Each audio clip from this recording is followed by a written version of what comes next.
Assalamualaikum warahmatullahi wabarakatuh. Alhamdulillah, nahmaduhu wa nasta'inuhu wa nastaghfiruh wa na'udzu billahi min shururi anfusina wa sayyiati a'malina man yahdihillahu fala mudilla lahu wa man yudlil fala hadiya lahu. Asyhadu an la ilaha illallah wa asyhadu anna Muhammadan abduhu wa rasuluhu rahmatul alamin. Allahumma shalli wa sallim ala habibina wa syafi'ina wa qurrati a'yunina Muhammad sallallahu alaihi wasallam wa ala alihi wa sahbihi wa man tabi'ahum bi ihsan. Ba'd.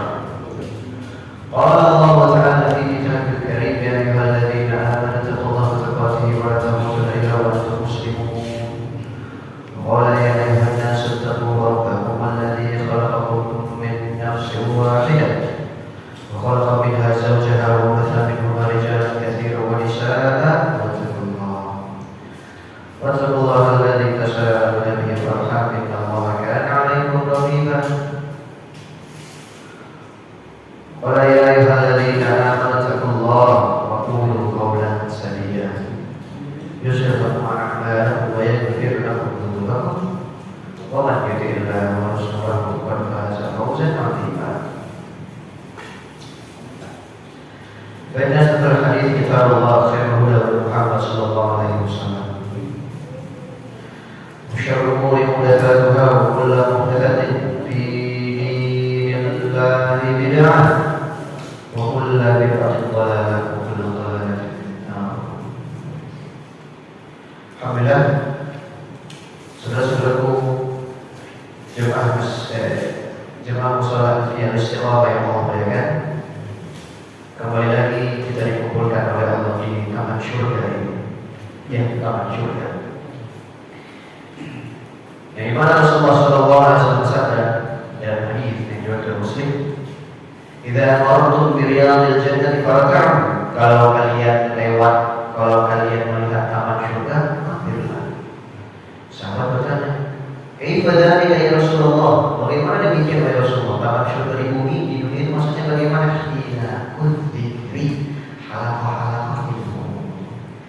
Kata ahli hadis, "Faman lam yadkhulha lam yadkhulha wa man dakhalaha dakhalaha." Barang siapa yang pernah masuk ke taman syurga di dunia, dia akan masuk ke taman syurga akhirat yang sejati. Dan barang siapa yang belum pernah masuk ke taman syurga di dunia, dia tidak akan pernah masuk ke taman syurga yang ada di syurga itu. Taman syurga sejati itu hanya bisa dijemput dengan mengenal Allah. Dan tiada orang yang paling mengenal Allah kecuali ulamanya. Juga saudara-saudara kita curahkan kepada Rasulullah SAW yang telah mengevakuasi umat dari zaman ke-8 hingga zaman ke-8.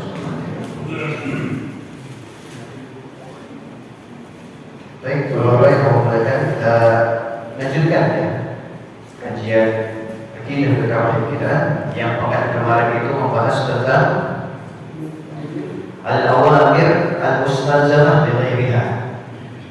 Perintah, 3 perintah yang harus bersandingan. 3 perintah yang harus bersandingan. Siapa yang masih ingat Pak? 3 perintah dalam Al-Quran yang pasti bersandingan, yang pasti datang secara bersamaan. Yang pertama Pak? Hah? Itu 3 kewajiban seorang ayah kepada anaknya. Ayo, 3 perintah.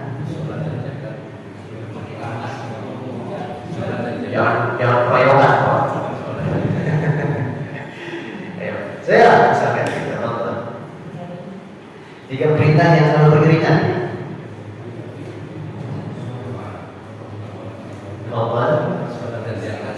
Salat dan zakat. Allah berfirman, "Wa aqimus shalah wa atuz zakat."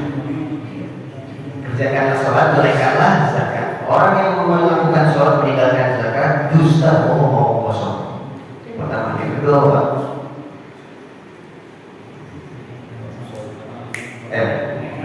Ngaji.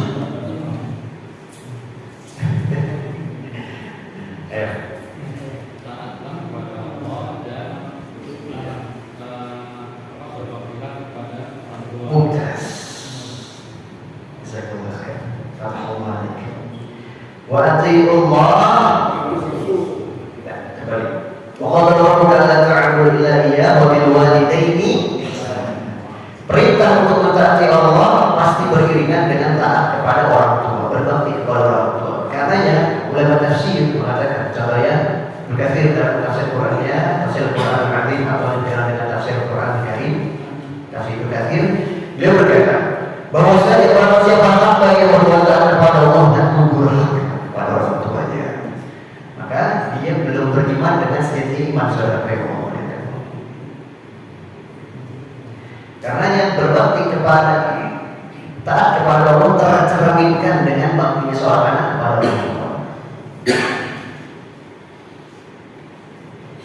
Karenanya saudara-saudari kaum bapak-bapak yang memuliakan, ya, Rasulullah SAW juga oleh Bukhari Muslim mutafaq alaih. Ridha fi ridha walidain wa sakhata fi sakhati walidain. Keridhaan Allah terdapat di keridhaan orang tua dan murkanya Allah pun terdapat di murkanya orang tua. Kalau kita bisa membuat orang tua tersenyum, kita sedang membuat ridha Allah Subhanahu wa taala. Namun jutaan kali kau salat, setiap bulan kau umroh, setiap tahun kau haji, kau infakkan bermakan harta yang banyak itu jalan Allah. Sekali saja kau meneteskan air mata dari wajah orang tuamu, syurga bukan milik. Oh, syurga bukan milik.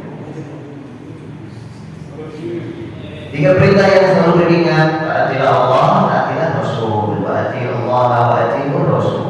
Karena kita bisa mentaati Allah dengan mencontoh sunnah-sunnahnya Sallallahu Alaihi Wasallam. Inilah tiga perintah yang selalu beringat. Kemudian tadi Syekh Fadl, tiga hak seorang anak apa?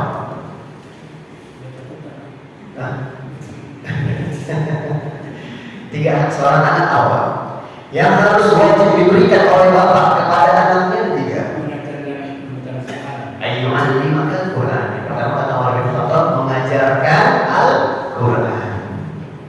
Yang kedua, memilih ibu yang baik. Yang ketiga, memberikan nama yang baik. Inilah tiga hak anak yang harus kita berikan. Ya, ini adalah asal dari Umar bin Khattab radhiyallahu taala. Baik, Bapak-bapak yang memuliakan, kita akan masuki pembahasan tauhid selanjutnya.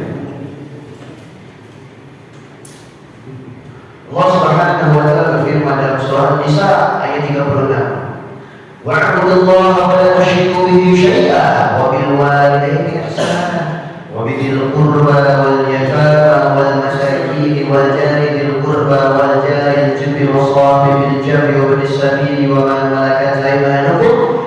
Allah la yuhibbu man kana mukhtalan fakhran. Yang artinya, dan beribadahlah kepada Allah dan jangan berbuat syirik kepadanya. Berbaktilah kepada kedua orang tua, berbuat baiklah kepadanya, kepada kerabat, kepada orang-orang yatim, kepada orang-orang miskin, kepada tetangga dekat, kepada tetangga jauh, dan orang-orang yang selalu menemanimu dalam hajatmu. Dan berbuat baiklah kepada anak-anak jalanan, maksudnya orang-orang yang tidak memiliki rumah. Dan berbuat baiklah kepada orang-orang yang memiliki janji di atasmu. Sesungguhnya Allah tidak mencintai orang-orang yang sombong dan berbangga-bangga diri. Saudara yang Allah muliakan, di surah An-Nisa ayat 36 ini kita diajarkan prioritas orang yang paling pertama kita berbuat baik kepadanya, siapa mereka? Disimak Pak. Allah berfirman, kita harus memprioritaskan siapa untuk berbuat baik. Allah berfirman, setelah Allah memerintahkan kita untuk beribadah kepadanya dan tidak berbuat syirik kepada Allah, dan lagi-lagi Allah menggunakan kalimat Allah dalam ilmu bahasa Arab dan Arab.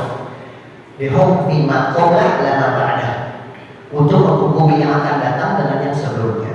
Kalaulah kita taat kepada Allah itu wajib, berarti taat kepada orang tua juga wajib.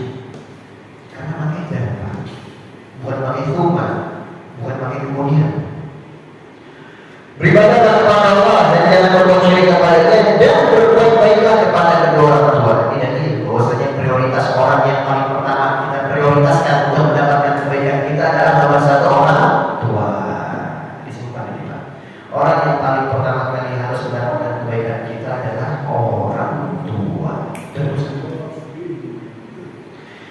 Kemudian kata Allah di sini wabidil qurba, dan orang-orang kerabat kita yang mempunyai tali kekeluargaan. Entah itu saudara dekat, saudara jauh, yang penting intinya dia memiliki nasab yang sejalur dengan kita. Saudara yang mau belajar, kami teringat sebuah nasihat bahwasanya ketika kita berbuat baik kepada kedua orang tua, ketika kita berbuat baik kepada ayah, ibu, bapak, ibu kita, maka kebaikannya itu dilipat gandakan. Mengapa? Karena kita memberikan kebaikan kita kepada orang yang paling berhak untuk mendapatkan kebaikan kita. Dan Allah datangkan setelah kedua orang tua berbuat baiklah kepada kerabat-kerabat kalian. Wal yatama ajiba. Di sini ada lataif, ada daftar. Di sini ada lataif wal asrar, ada rahasia, ada faedah yang dirahasiakan oleh Allah dan ditemukan oleh para ahli mufassirun. Berbuat baiklah kepada orang tua dan kerabat-kerabat. Berbuat baik dan kemudian berbuat baiklah kepada orang-orang yatim. Padahal orang yang sering kita kira dia yang paling berhak untuk mendapatkan infak atau kebaikan kita adalah orang anak-anak yatim. Namun ternyata saudara yang memuliakan, Allah mendahulukan berbuat baik kepada kedua orang tua dan kerabat daripada anak yatim. Dalil bahwasanya ketika engkau berbuat baik kepada anak yatim itu berpahala. Bahkan apa kata Rasulullah, dari salah satu untuk memperlembut hati imsah ra'sal yatim, basuhlah atau peganglah kepala anak-anak yatim. Bukan dipegang-pegang doang, Pak, digosok-gosok, bukan. Maksudnya diberikan makan. Al-awla al-mu'tajin, memberikan dia makan, memberikan dia kecukupan. Bahkan Rasul bersabda hadis dari Muslim, ana wa kafilul yatimi kahataini. Orang-orang yang nanti mengurus anak yatim derajatnya di surga denganku seperti dua jari ini berdekatan. Syekh katakan, kalaulah orang yang berbuat baik kepada anak yatim mendapatkan derajat yang dekat dengan Rasulullah, terlebih orang tua bagaimana lebih dekat.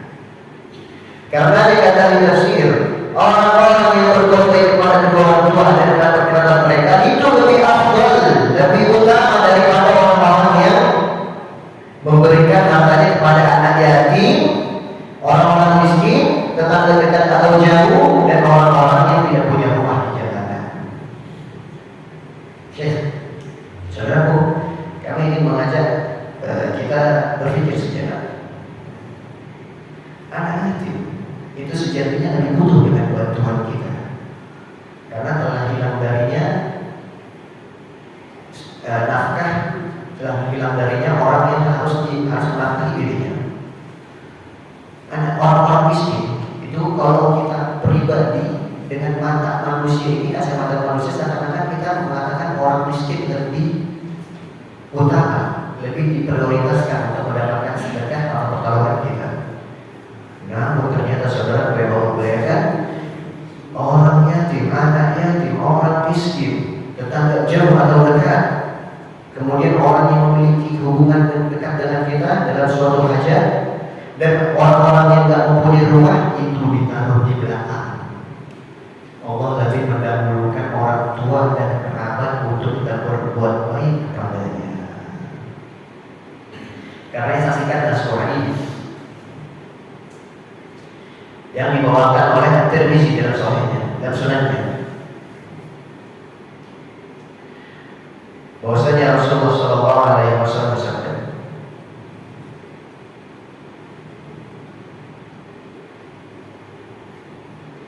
innaka la tudfiqu nafaqatan, tidaklah kamu menafkahi keluargamu, terlebih biha wajah Allah, yang kamu darinya mengharapkan wajah atau ridha Allah, hatta luqaimah, dalam riwayat hatta luqaimah, sampai suapan nasi yang engkau berikan di mulut istrimu kecuali Allah itu adalah sedekah. Subhanallah.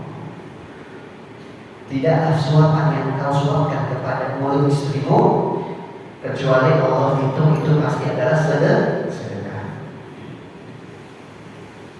Dari sini, saudara yang Allah muliakan, ternyata ketika ada seseorang yang berbuat baik kepada istri, menafkahi istrinya, itu Allah hitung sedekah.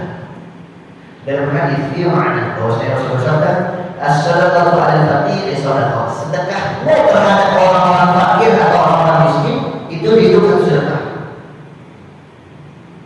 Dan sedekahmu terhadap kerabat terdekatmu itu dihitung 2 sedekah, sedekah. Ibnu Hajar mensyarahkan hadis ini. Maksudnya apa? Sedekah kepada orang miskin itu maksudnya 1, Pak. Maksudnya kepada sedekah saja.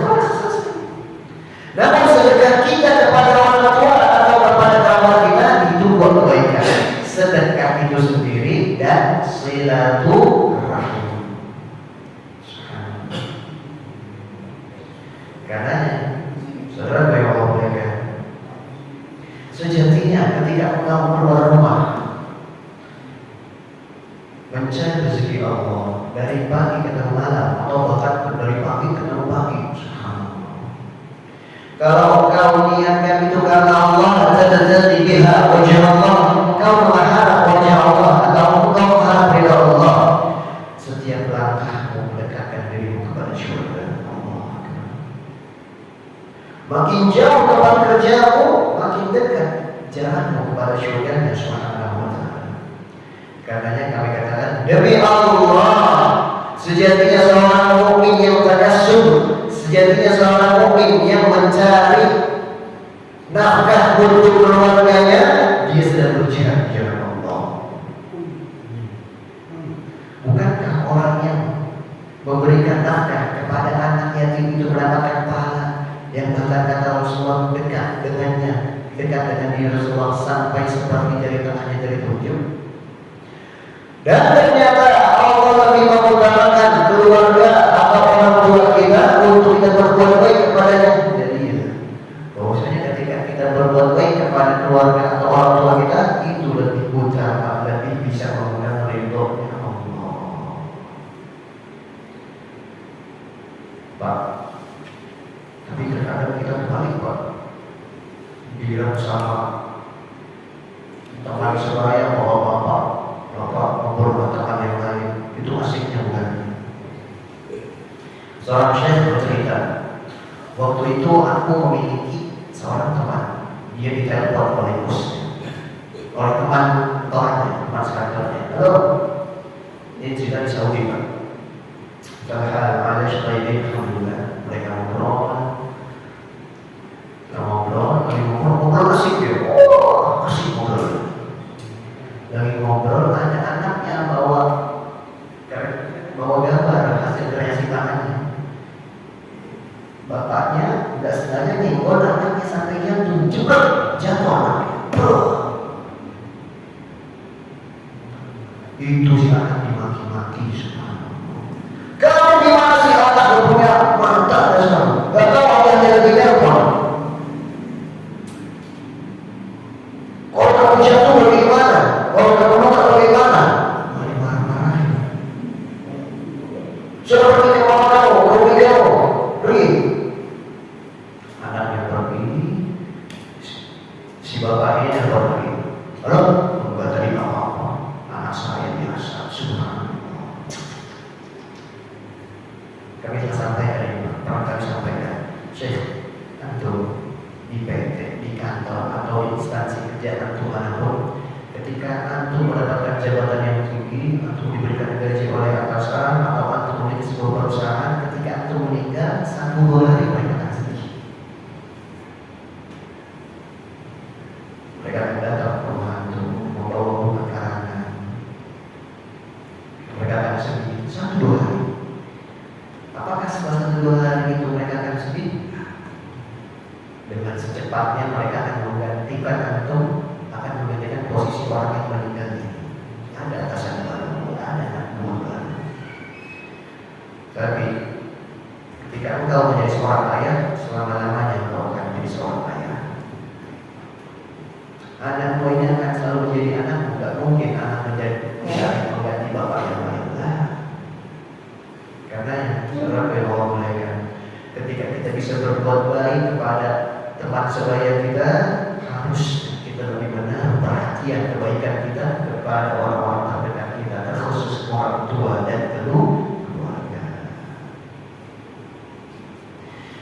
Dan di akhir potongan ayat Allah firman dalam surah Nisa ini, Innallaha la yuhibbu man kana mukhtalan fakhura. Dan Allah, sesungguhnya Allah tidak mencintai orang-orang yang sombong dan berbangga-bangga. Kata tafsir, mengapa Allah menutup ayat perintah mentauhidkan Allah, berbuat baik kepada orang tua dan kerabat-kerabat, kemudian ayat miskin, tetangga dekat, tetangga jauh, kemudian orang-orang yang memiliki hubungan dengan kita dan orang-orang yang tidak punya rumah. Mengapa Allah menutup perintah ini dengan Allah tidak mencintai orang-orang yang sombong dan berbangga diri? Mengapa demikian? Kita lihat tafsir. Jadi ayat ini mengajarkan kita bahwasanya orang yang mendahulukan kebaikan untuk orang lain, bukan kepada keluarganya, bukan orang yang lagi diprioritaskan, itu dari hati yang sombong. Dari segi apa? Dari segi dia tidak menaruh sesuatu bukan pada tempatnya, sombong. Dia lebih ingin dilihat lebih supel, lebih dekat kepada orang lain daripada keluarganya. Dia lebih mementingkan harum namanya di tetangganya daripada di keluarganya. Bahaya Pak. Guru kami Dr. Syafii Salah, beliau mengatakan, anak ingin mengajukan kepada polisi Indonesia ini bagaimana kalau SKCK surat keterangan kebaikan, kelakuan baik. Bagaimana kalau SKCK ini ada tanda tangan istri, dan SKCK istri ada tanda tangan suami? Kenapa? Karena sejatinya orang yang paling tahu kelakuan kita siapa? Istri dan keluarga kita. Oh, keluar rumah, Masya Allah. Kalau dia keluar rumah, ada orang lagi ngapain? Ayo kita makan, ayo kita ngopi, asik ngobrol. Tapi ketika ngobrol sama keluarga, subhanallah. Saya teringat sebuah hadis disampaikan oleh Bukhari dan hadis yang panjang. Waktu itu ada 11 orang istri yang mengadukan perkaranya kepada Aisyah radhiyallahu taala anha. Salah satu orang istri ini, jadi 11 orang istri ini kumpul di rumah Aisyah, mereka gosipin suami mereka. Jadi bahwasanya sejatinya dari zaman dahulu memang sudah ada gosip. Namun bedanya gosipnya perempuan sahabiat ini yang datang kepada rumahnya Aisyah, mereka meminta fatwa. Mereka tidak menjadikan suaminya enggak, namun meminta fatwa dari keluarga itu bagaimana. Dan ini tidak termasuk ghibah. Karena Syafi'i berkata, laisa fil ghibah fi sittatin. Ghibah itu tidak termasuk 6 perkara. Salah satunya mustaftin fi haqqin, orang yang meminta fatwa dalam kebenaran. Berarti ini tidak masuk ghibah. Kayak antum, misalkan antum datang ke seorang ustaz, istri anak ustaz, susah dia tuh. Itu bukan ghibah. Karena antum meminta dari pertanyaan itu benar, meminta fatwa, meminta nasihat. Dan ini tidak masuk ghibah. Yang masuk ghibah itu ketika kita membicarakan orang lain dan tidak ada kebaikan di belakang itu. Nah, kita kembali ke cerita dalam Sahih Bukhari bahwasanya pernah ada 11 orang istri datang ke rumahnya Aisyah. Salah satu mereka berkata begini, Zawji, wahai Aisyah, Zawji, suamiku, idza dakhala ahid wa idza kharaja asid wa la yasalu amma asid. Wahai Aisyah, suamiku kalau masuk ke rumah itu kayak macan betina. Kalau keluar rumah itu seperti macan jantan. Dan kalau memberikan harta kepadaku, gak bertanya-tanya tentang sesuatu. Ngomong dari 11 orang yang diadukan oleh istrinya ini, yang kita ceritakan sekarang adalah orang terbaik di antara suami-suami yang diadukan. Artinya apa? Suamiku, si istri cerita, kalau masuk rumah seperti macan betina, dia tetap macan, tapi betina, tapi tetap macan. Macan walaupun betina tetap macan. Sama, maksudnya apa? Sabar tapi lembut, gak cepat marah. Tapi kalau keluar rumah seperti macan jantan. Orang-orang pada tunduk melihat dia. Haibah, wibawanya besar.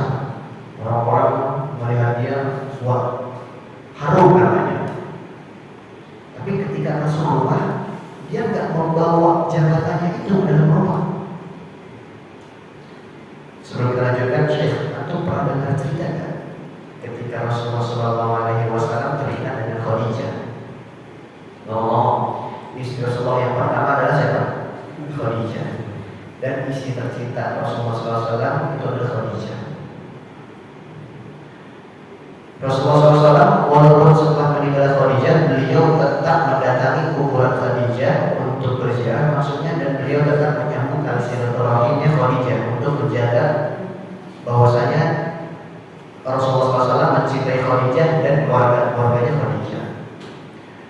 Ketika Rasulullah SAW sedang duduk di rumah Aisyah, waktu itu sedang giliran harinya Aisyah, Rasul sedang duduk dengan Aisyah.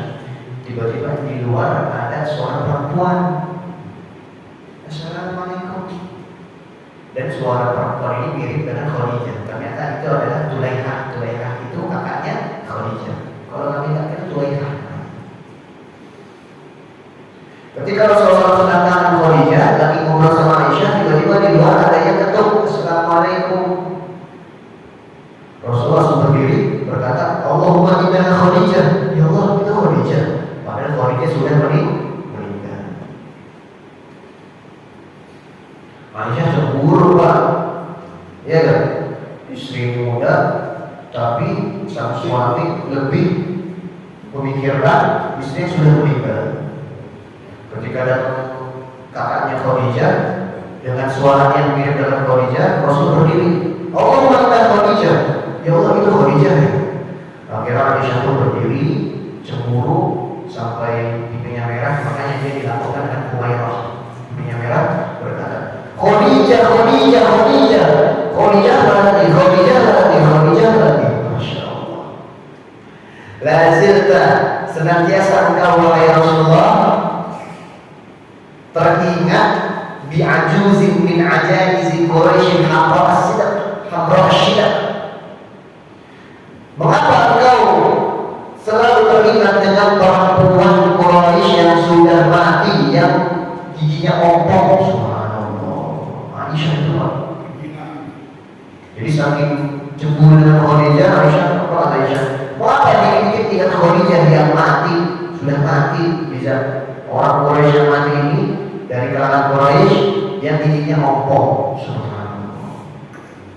Namun apa kata Rasulullah? Apakah Rasul berkata, "Hei Aisyah, aku ini Rasul Muhammad, aku utusan Allah." Ketika Aisyah bercemburu kepada Rasulullah SAW, dan Rasulullah SAW tahu bahwa saya perempuan itu memang pencemburu, hatinya pencemburu. Rasul tidak berkata, aku Muhammad, aku Rasul, aku punya macam-macam, aku Rasul Allah biasa kau enggak. Dia tidak mau jabatannya, Rasul tidak mau jabatannya dalam rumah. Namun apa kata Rasulullah? Ya Aisyah, wa ya Aisyah, inni ruziltu. Sesungguhnya cintaku ini adalah anugerah dari Allah kepada Khadijah. Allah. Dari sini banyak al-hadis mengatakan, Pak, Rasulullah SAW itu sudah jelas-jelas Rasul, pemimpin manusia dunia pun akhirat, yang pertama kali diangkat dari, yang pertama kali dibangkitkan dari kubur, yang pertama kali mengetuk pintu surga, yang dimana waktu itu surga berkata kepada Rasulullah dalam hadis, bahwasanya Rasul berkata menisahkan surga. Surga itu haramun ala sa'il anbiya wa nas hatta tadkhulha. Surga itu haram sampai Rasulullah yang masuk duluan. Rasulullah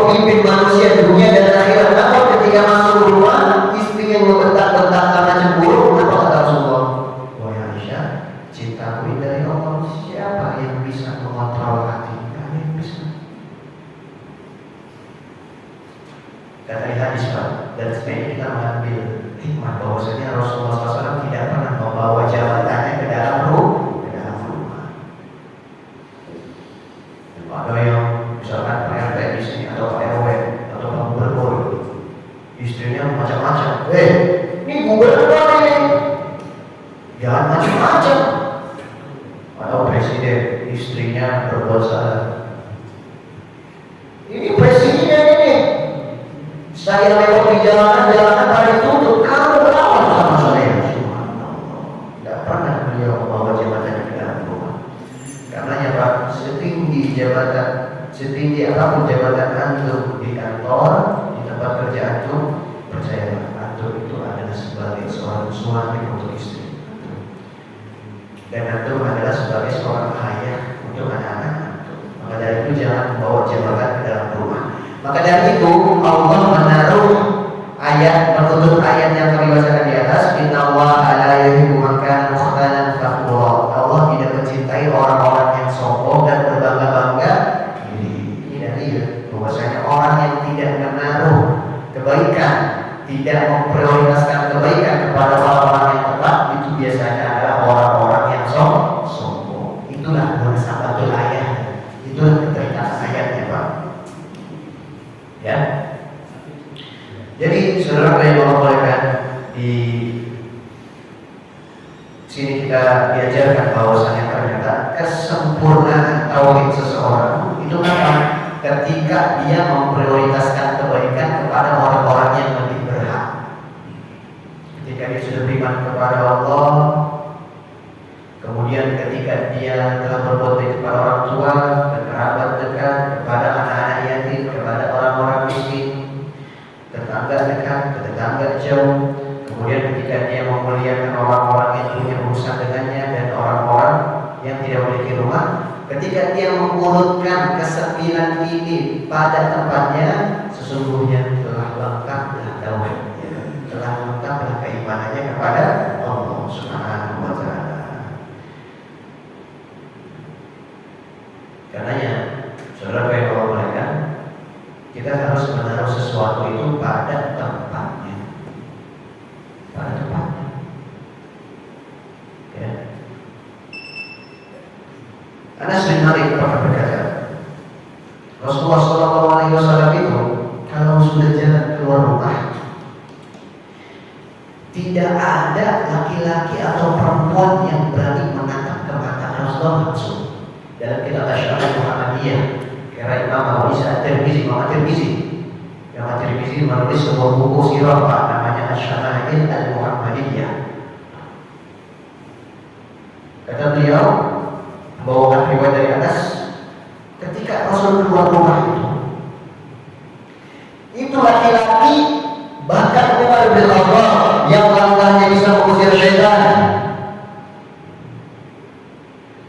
bahkan Khalid bin Walid yang ditakuti oleh orang-orang Romawi. Subhanallah. Bahkan mereka berdua saja, semua laki-laki perempuan tidak berani langsung menatap ke matanya Rasulullah SAW. Mengapa demikian? Karena wibawanya beliau yang sangat besar Sallallahu Alaihi Wasallam. Orang-orang itu ketika melihat Rasulullah di rumah tidak benar-benar Rasulullah langsung, tidak berani, Pak. Namun ketika beliau masuk rumah, apakah beliau tetap menjadi orang yang disegani oleh istri dan anak-anaknya? Wallah tidak. Karenanya pada Aisyah, Rasulullah SAW itu pernah ditanya, sahabat pernah bertanya kepada Aisyah tentang akhlaknya Rasulullah di rumahnya. Ya Aisyah, kaifa kana khuluqu Rasulillah? Wahai Aisyah, ibu Aisyah, bagaimana sekiranya ada Rasulullah di rumah? Apa kata Aisyah? Kana khuluquhul Qur'an. Akhlak Rasulullah seperti Al-Qur'an. Bahkan Rasulullah dalam hadis dari Muslim bersabda, khairukum li ahlihi wa ana khairukum li ahli. Sebaik-baik kalian siapa? Yang memiliki jabatan tinggi? Tidak. Yang memiliki bintang bertabur di pundaknya? Tidak. Yang memiliki perusahaan atau pertambangan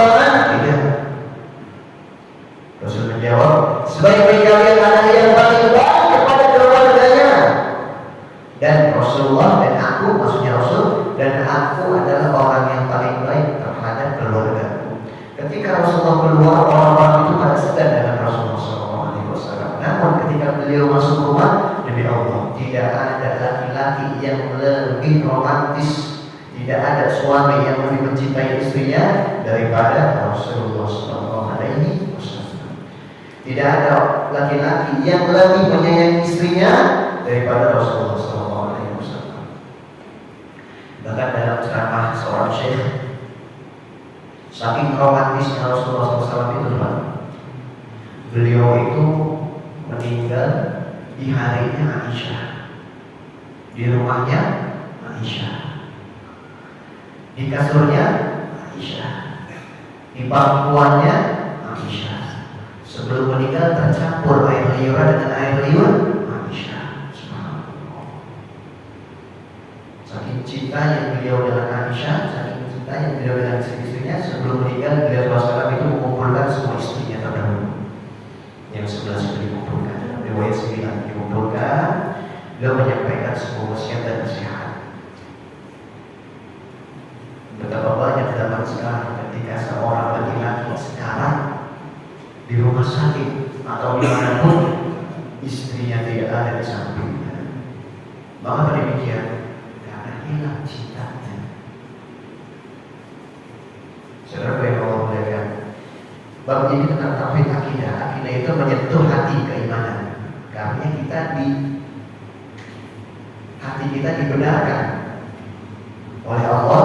Siapakah orang yang paling pertama kali kita untuk muliakan? Yang pertama adalah orang tua, yang kemudian adalah keluarga, kemudian anak-anak yatim, orang-orang miskin, sampai terakhir. Jangan membalikan keadaan saudara. Ya. Dari sini beliau berkata, penulis kitab berkata, Malik berkata, masyru'iyyah usilatul aqaribi hasada qurabihim min asy-syakhs. Bahwasanya kita disyariatkan untuk mendahulukan menyambung silaturahim sesuai dengan kedekatan mereka dengan kita. Maksudnya apa, Pak? Maksudnya kita harus mendahulukan orang-orang yang terdekat, kemudian orang-orang terdekat selanjutnya, dan kemudian orang-orang terdekat selanjutnya. Dari sini kita harus kalau antum masukin infak, masukin uang antum ke kotak masjid, berikan anak yatim makan, berikan orang miskin makan, berpahala, dan Allah yang akan melipat gandakan pahala tersebut. Namun ketika antum berbuat baik, menafkahi anak istri antum, itu bukan saja sekedar berpahala, namun dihitung juga menjaga silaturahim. Karena jangan pernah pelit dengan keluargamu. Jangan. Anak minta jajan kasih, tapi jangan dikasih jajan, kasih jajan 10.000, jangan. Tapi kalau anak minta sesuatu kasih, istri minta makan kasih. Antum sudah berpengalaman, Pak. Antum sudah puluhan tahun berkeluarga. Maksud kami, ketika kita pelit, ketika kita mencukupi nafkah kita kepada keluarga kita, itu tidak dihitung pelit oleh Allah. Saksikan sebuah hadis yang dibawakan oleh istrinya Anas bin Malik. Bahwasanya Rasulullah bersabda, sesungguhnya ketika si suami ini miskin, contoh ada suami miskin yang kerja istrinya, si istri menafkahi si suami, si istri yang menafkahi si suami. Dengan itu si istri nggak nafkahi yang lain, nggak infak. Apakah itu cukup? Kata Rasulullah, cukup. Sahabat ini ingin memastikan itu ke rumahnya Rasulullah. Karena mengetuk pintu Aisyah, ada perempuan lain yang berkata bahwasanya aku yang bekerja, suamiku nggak bekerja. Betul ilmu suamiku. Aku hanya mencukupi diriku dengan menafkahi suamiku saja. Apakah dengan itu aku cukup untuk menafkahi suamiku saja dan aku tidak perlu infak? Apa kata Rasulullah? Sesungguhnya infak terhadap suamimu menutup infakmu kepada yang lain. Subhanallah. Maksudnya, kalaulah ternyata ada seorang istri, Pak, Anda tanya nih, masalah fikih. Istri menafkahi suami hukumnya apa? Sunnah. Hukumnya sunnah. Suami menafkahi hukumnya wajib. Ini wajib. Kesepakatan ulama. Dan wajibnya ini wajibul mujaddad, wajib yang terbaharui. Setiap hari wajib. Jadi kalau orang istri ngomong ini, ayah, sayang, abang, ayah, kamu gak usah nafkahin aku deh, gak apa-apa. Aku makan dari hasil bapak aku aja. Dia memberikan izin kita untuk itu. Maka kata ulama, kita diperbolehkan tidak menafkahi perempuan ini di hari itu saja. Hari besoknya kita harus menafkahinya lagi. Inilah yang dimaksud dengan wajib yang terperbaharui. Kalau nafkah si istri yang sifatnya sunnah ke suami saja bisa diwakilkan dengan nafkahnya kepada suami, apalagi nafkah seorang suami kepada istri. Maksudnya, kalau antum punya 100.000 syekh, antum punya 100.000 ini cukup untuk anak istri antum. Namun antum adalah orang yang langsung bersedekah. Tapi kalau antum sedekah, anak istri antum ini terlambatkan. Maka kata ulama wajib hukumnya antum gak menyedekahkan kepada orang lain. Ya, jadi antum gak boleh bersedekah kepada orang lain. Hukumnya malah dosa. Kenapa? Karena malah mengatakan anak istri. Anak katakan ini kalau antum cuma 100.000 aja, antum kan di tabungan ada banyak. Jangan habis ini, wah, kalau begini saya tak pernah infak lagi di usaha dia ngapain? Bukan syekh. Kalau memang misalkan gaji antum sebulan 5 juta atau 10 juta, dan ini sangat cukup untuk suami istri, untuk istri dan anak-anak antum. Ada lebihnya, nah lebihnya ini silakan berbagi ke yang lain. Namun kalau ada seseorang dalam ilmu fikih, kalau ada seseorang yang hanya memiliki satu kurma ini hanya cukup untuk anak atau istrinya, dia malah memberikan kepada anak yatim yang gak punya bapak, masih kecil. Ngomong-ngomong anak yatim itu dikatakan pas masih kecil. Jadi bapak-bapak yang sudah dipanggil orang tuanya ke surga, yang sudah yatim, itu tidak dikatakan yatim. Dan penting apa yatim, Pak? Apa kata Rasulullah dalam hadis Muslim? La yutma ba'dal bulugh. Hadis bahwasanya anak yatim itu anak kecil saja. La yutma ba'dal bulugh. Anak yatim tidak dikatakan yatim setelah balik. Kita kembali ke cerita. Kalau ada seseorang yang memiliki satu kurma ini cukup buat anak istri saja, dia malah berikan kepada anak yatim, dosa. Dosa dari sisi dia tidak menafkahi keluarganya, namun dia tetap mendapatkan pahala dari sisi memberikan makan ke anak yatim. Jadi dia berdosa dalam pahala.